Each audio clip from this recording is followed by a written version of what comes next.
November 13th, 2016. This is the Watchman News, and I'm Mike Callahan. So, breaking news from earlier today. This isn't just breaking, but I tabbed it, and I figured I'd cut out a report on it as soon as I could. RT is reporting U.S. to sign a $38 billion military aid deal with Israel.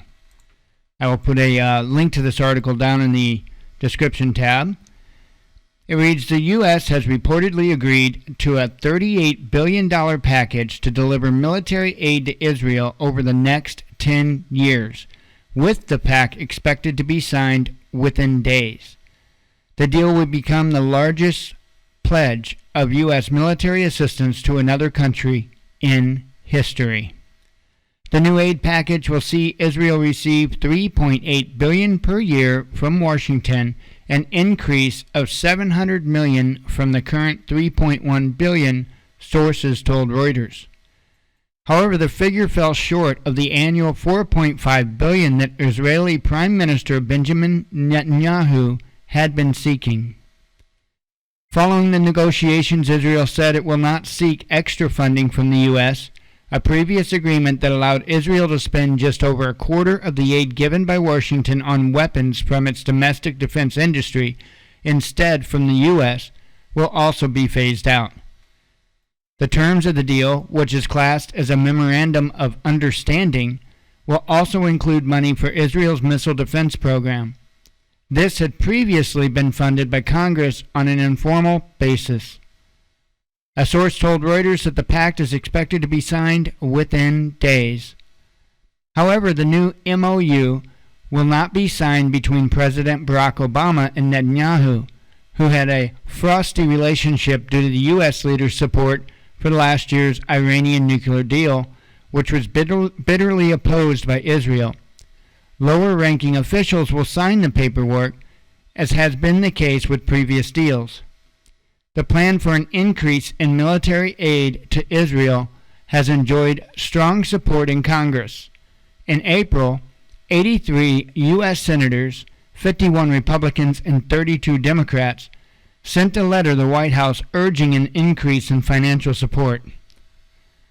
The effort was spearheaded by South Carolina Republican Lindsey Graham and Delaware Democrat Chris Coons.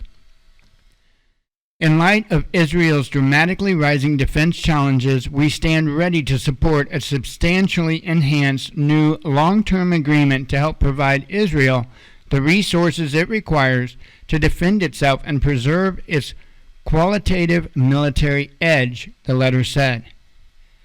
It is believed that Netanyahu agreed to the deal before November's U.S. presidential election to avoid uncertainty surrounding what will happen when the new leader takes office.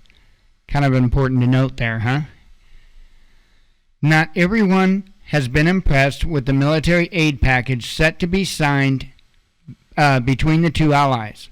A Washington, D.C. nonprofit group is suing the U.S. government, challenging its authority to provide Israel with foreign aid and arguing that its status, a nuclear power which did not sign the Nuclear Non-Proliferation Treaty, means that aiding it contravenes U.S. law.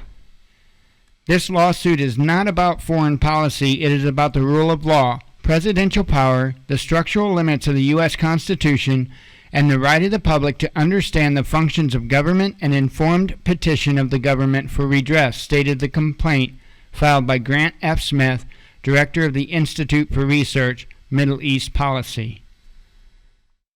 So basically, they're just wanting us to go along with all this. We have homeless veterans. We have injured veterans that need care. They have to wait months, if not years, to get into the VA.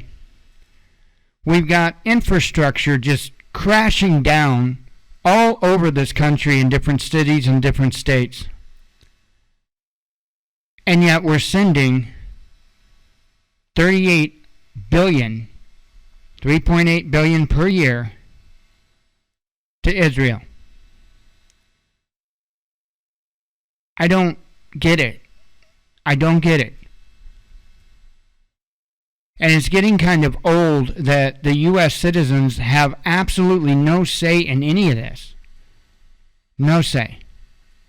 Since when was our government given the authority to do whatever the hell they want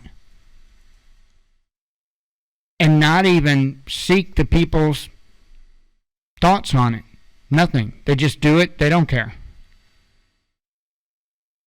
Folks, that's why I'm saying the only way to fix this is to flush it all away.